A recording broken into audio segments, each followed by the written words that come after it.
Welcome back, dear viewers. As we said earlier that in our first segment for today, we are going to talk about how to change your life routine and get out of your comfort zone, why it is important to do so, and to what extent this change can have a very positive influence on your lifestyle. And to shed more light on this issue, I joined here in the studio with Dr. Baraa Jassem. She is a clinical psychologist and writer. Good morning, Dr. Baraa. Good morning. A very good morning to you, Dr. Baraa. First, thank you very much for being with us. Happy New Year. And I really like your name. Baraa in Arabic means innocence. So we do have this a young lady with her wonderful name and wonderful input to be added as an added value to our breakfast show.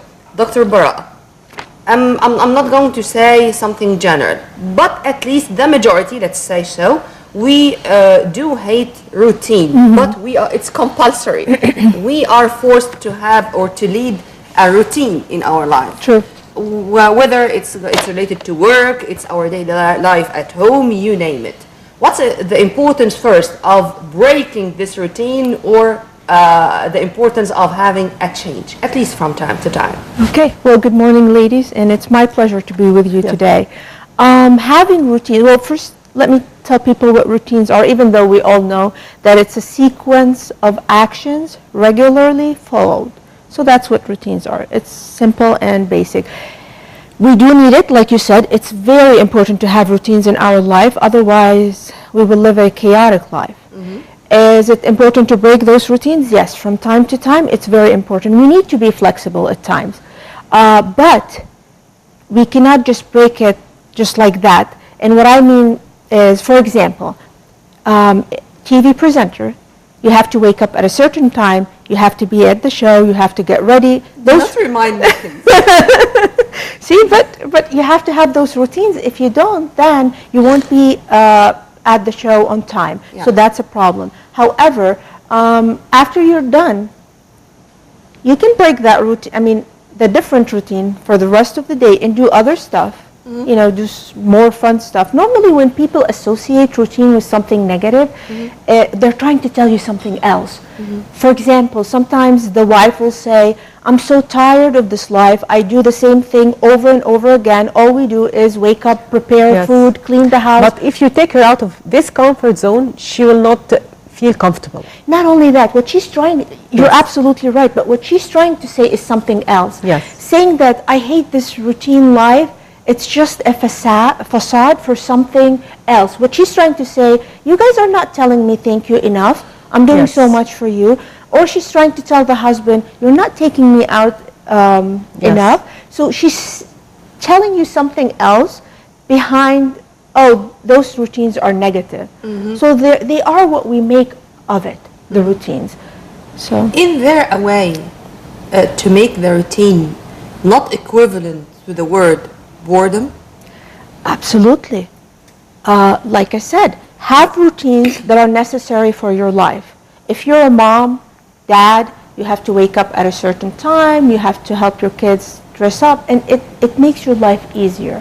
However, you can be flexible from time to time. For example, on Friday, okay, let's not wake up early if possible. It's almost impossible for some moms or families. So you break it on days you can break it and be flexible and do something fun for a change. So it is possible. It's not easy though. They always say to break a routine or to create a new routine, it takes willpower and motivation. But it depends on why you want to break it also.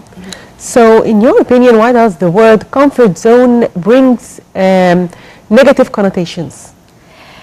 Because what we were talking about, they call that person boring or scared. What is comfort zone? Comfort zone is basically a mere reflection of your thoughts. It's a psychological state in which things feel familiar for you. Is it negative? Sometimes, not all the times. However, the good thing about it is it's less anxiety provoking. You don't have to make decisions, so it's okay. However, if you have a goal, if you have a dream, and you're not stepping out of this comfort zone, now that's very negative, because then you're not doing anything to change to reach your goal.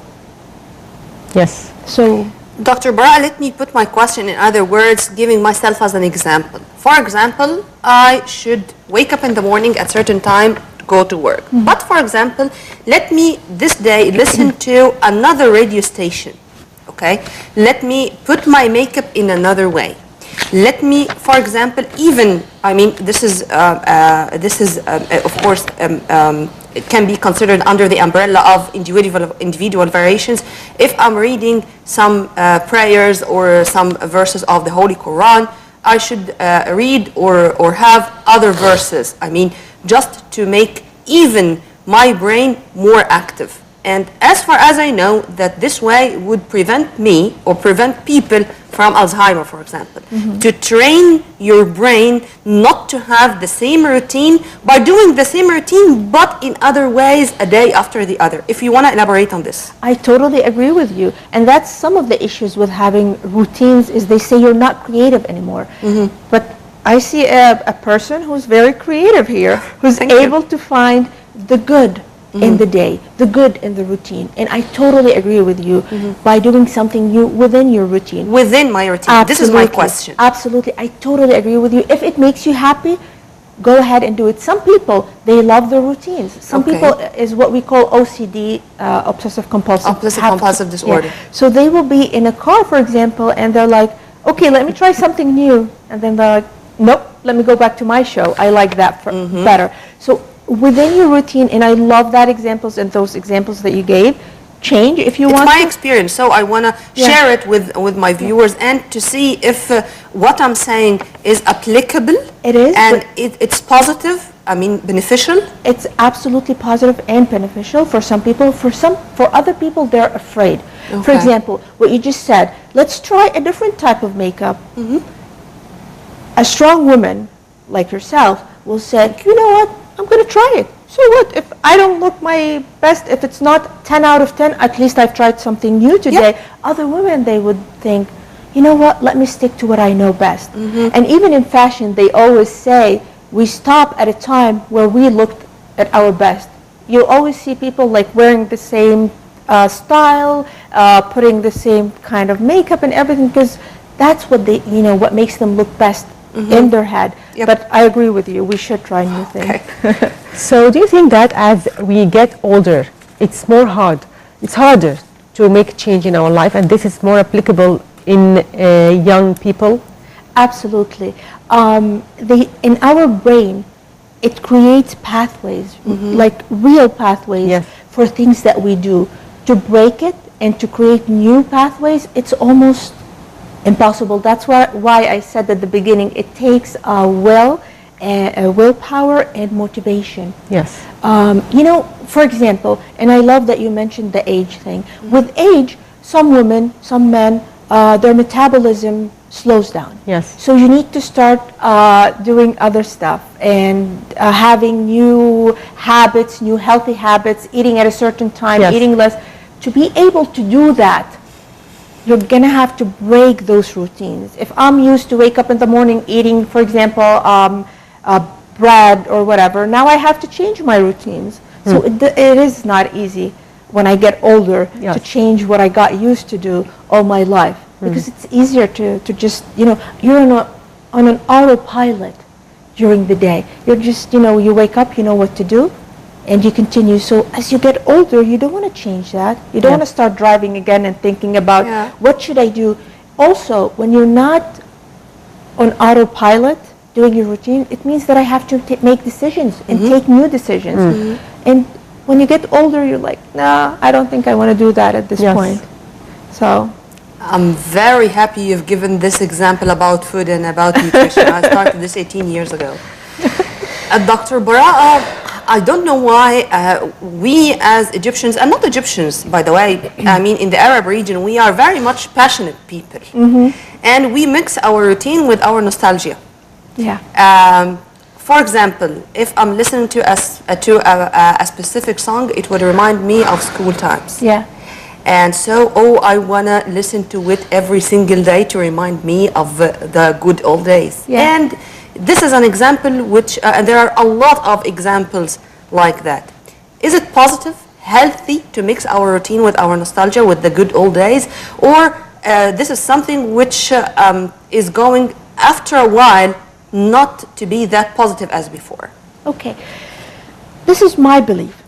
Nobody should tell you how to live your life. If you're happy with what you're doing and it's not harming people around you, go ahead and do it. If you're happy with listening to this song every single day and it brings good memories, be my guest, do it. However, when someone else comes into the equation of my life, then I have to start making some changing. So if I'm in the car, I have my mom, if I'm married, if I have my husband, my kids, if I have kids, they don't want to listen to this song every day.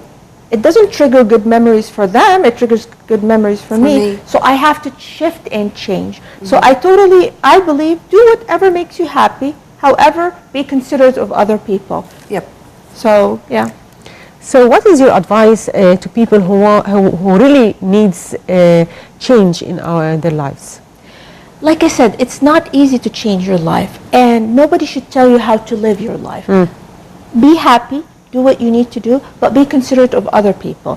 If you want to change, think of that goal. Always make it, like look at it. I always say make a board of your final goal. Take few steps. For example, a lady who wants to lose weight, she can just say, oh, I want to lose weight. You have to be more specific. So you have to say, I want to lose weight within 6 months. Take a picture of a dress you would like to dress, you would like to wear. Let it be your motivation. So to change those old habits and to make changes, motivate yourself. Take small steps. Celebrate those small steps. Oh, I lost 0.00001. Oh, that's great. Okay. Tomorrow I'll try again and try again until we change those pathways. So, yeah.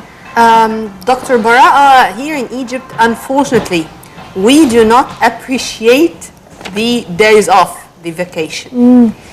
The word vacation for us is something to be made, in the mid-year, vacation, for example, with the kids when they are in the summer vacation, but the weekly day off, the monthly day offs are very important once again to make you ready for the coming week.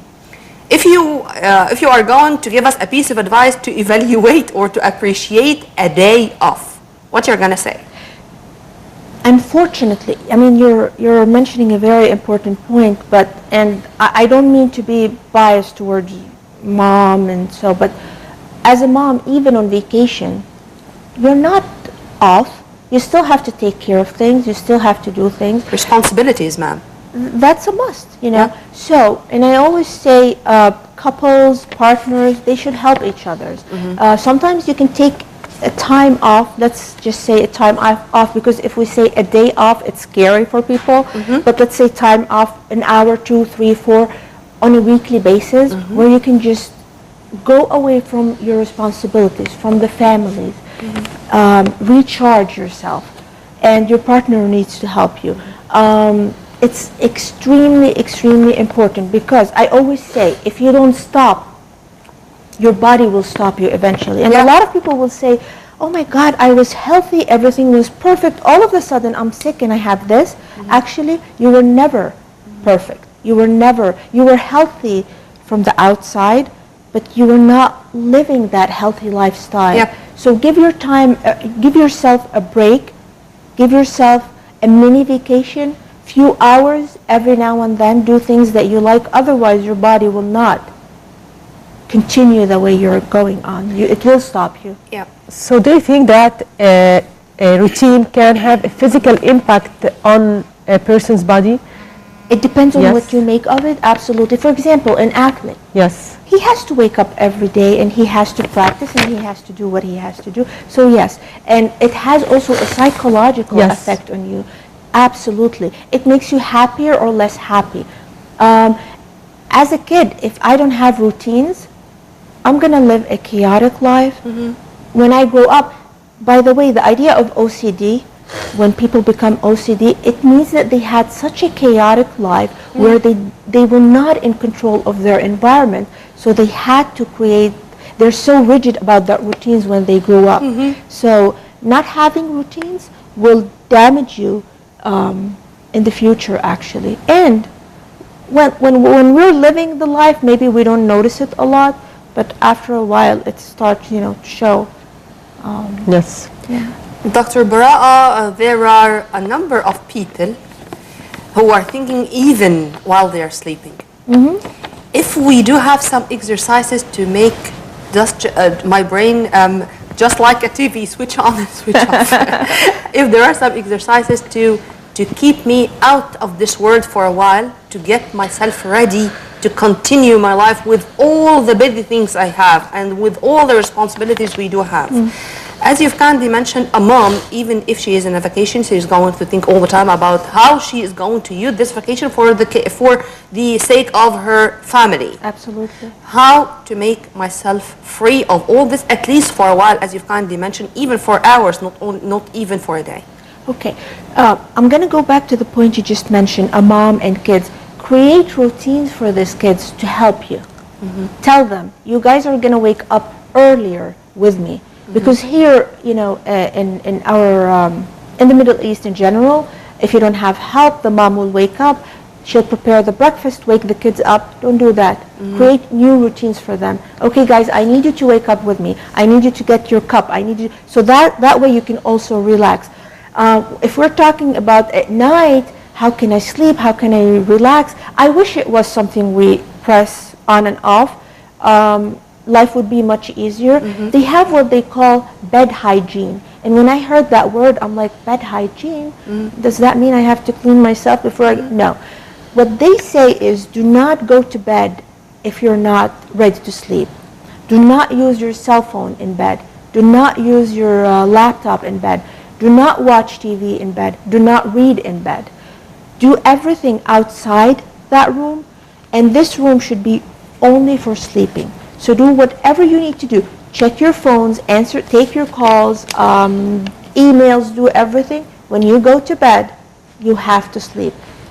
Sooner or later, your body and your brain will know, okay, this zone is a free zone of thinking, free zone of anything. So you train your body, you create new pathways for your body. I know it's not easy because we're so attached to our electronics these days, but we have to. Yeah. So do you think that some people are more liable to enjoy routine life and others are not? It's something related to character? Yeah, absolutely. Or all people prefer to have a routine life and to stay in their comfort zone, and some others rebel on this? Even the people who say, I'm a free spirit, I hate routines, I'm not going to do this. You know what? You still sleep and wake up. You still take a shower. Yes. Maybe you don't do it at the same time, but you still have your routines. It makes them feel better that, oh, I don't have a routine. I do whatever I want whenever I want to. But you still eat, you still drink, change your clothes, use bath. You do things, and that's routines. So it's something in human's nature. Absolutely, you have to. Otherwise, we will feel lost. We will feel that I have no control over my environment. The other type, the people who want, normal routine is perfect. We need it as human beings. If you're too much into routines, when I see a person who's very, I call them OCD, like very into their routines, they're rigid, everything has to be in a certain way, it tells me that maybe as children, they had a very chaotic life, that's one. Or they were hurt a lot. They always say comfort zone, and it does not provoke anxiety. I was hurt so much, I'm so comfort in the way I am right now, leave me alone. Like you'll see a woman living with a man or a man living with a woman for 5-10 years, and she's like, but I know how he is, I know him so well, I don't want to change it. But he's not really, you're not happy, this is not a healthy relation. No, I'm happy because now I have to go and get to know another person. So maybe a person who called himself free spirit, maybe they got hurt, maybe they saw their mom or dad getting hurt, or they hurt each other, or so they're like, you know what, I'm not doing that mistake, I'm a free spirit, I'll do whatever I want whenever I want. Well, in reality they do have their routine, but they don't know it. Dr. Baraa, you mentioned OCD more than once.